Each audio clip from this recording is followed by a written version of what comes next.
Kita akan membahas Daniel pasal 10. Pasal menarik dari kitab Daniel. Bagian ini kami berjudul Peperangan Besar untuk mendapatkan pewahyuan. Apa yang akan kita tulis dalam Daniel pasal 10? Pada waktu itu, Daniel berkabung 3 minggu penuh. Makanan yang sedap tidak kumakan, daging anggur tidak masuk ke dalam mulutku, aku tidak berurap sampai berlalu 3 minggu penuh. Ini adalah Daniel berpuasa, tapi puasa Daniel ini bersifat perkabungan. Karena itu dia tidak makan makanan yang enak, dan juga tidak mandi.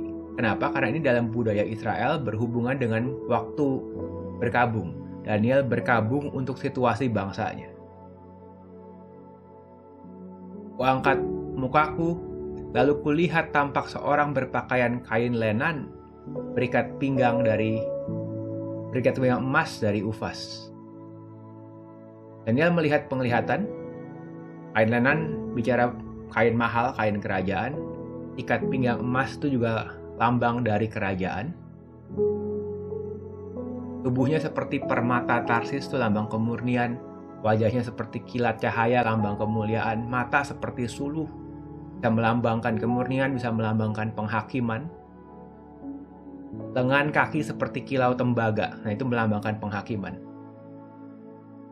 Suara ucapan seperti suara orang banyak, itu melambangkan otoritas. Belum, kita lanjut, kita melihat dulu semua karakteristik ini melambangkan karakteristik otoritas, kemurnian. Ini karakteristik dari kerajaan Tuhan.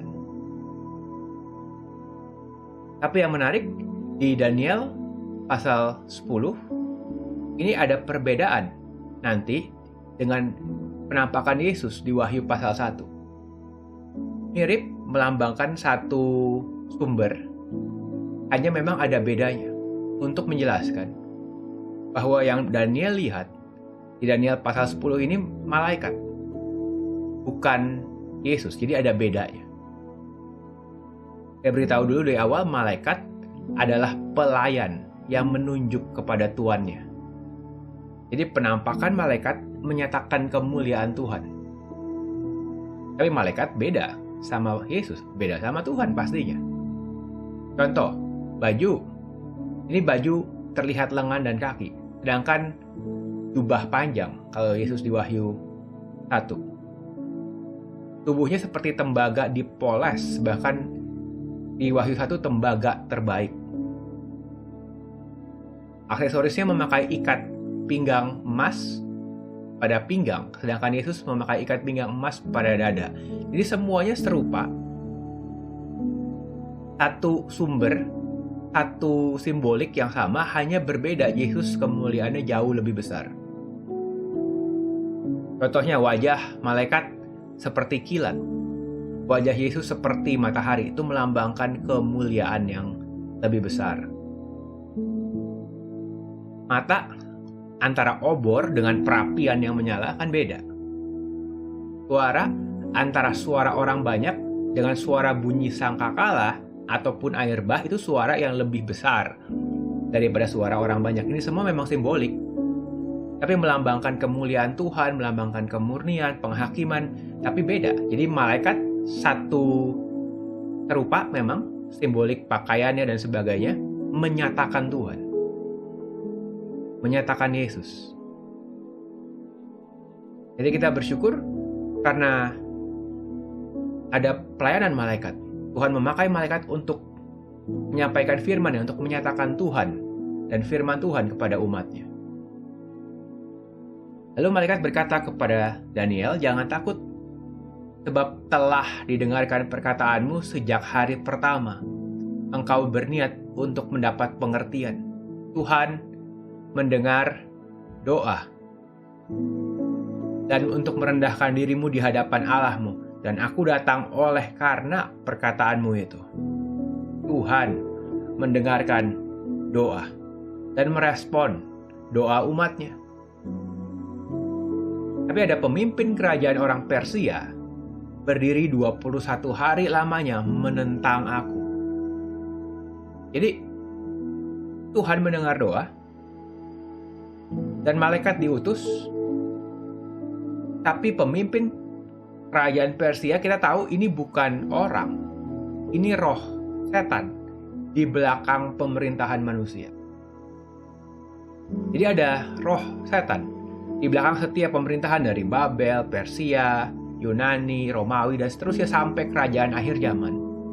Kerajaan akhir yang orang sering bilang kerajaan antikris, itu ada manusia yang memimpin memberontak melawan Tuhan tapi di bawah pengaruh setan. Sebenarnya. Nah, ada pemerintahan kekuasaan di udara di tiap kerajaan, di tiap pemerintahan manusia yang menentang Tuhan.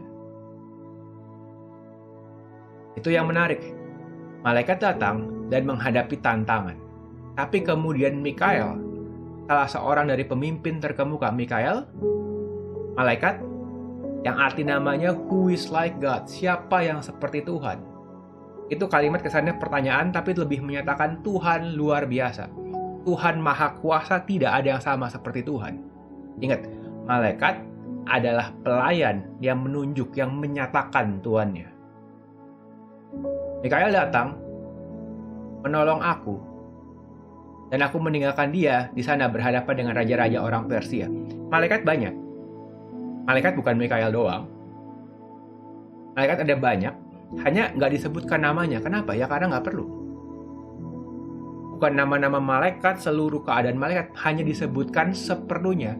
Karena malaikat adalah pelayan yang menyatakan Tuhannya. Kedatangan Mikael menyatakan kemahakuasaan Tuhan. Itu poinnya.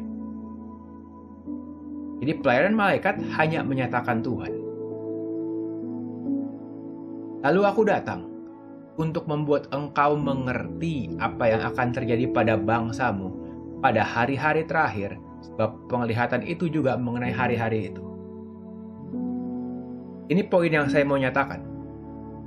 Bahwa saat Daniel berdoa, Tuhan merespon. Tapi waktu Tuhan merespon, malaikat diutus. Ada pemimpin kerajaan Persia, roh jahat, kuasa kegelapan, menghalangi. Ada peperangan besar di udara. Nah, pertanyaannya begini, tapi peperangan besar di udara sampai Mikael datang, buat apa? Ada peperangan dahsyat di udara, tujuannya apa? Tiba-tiba langsung bangsa berubah? Belum pada waktu itu.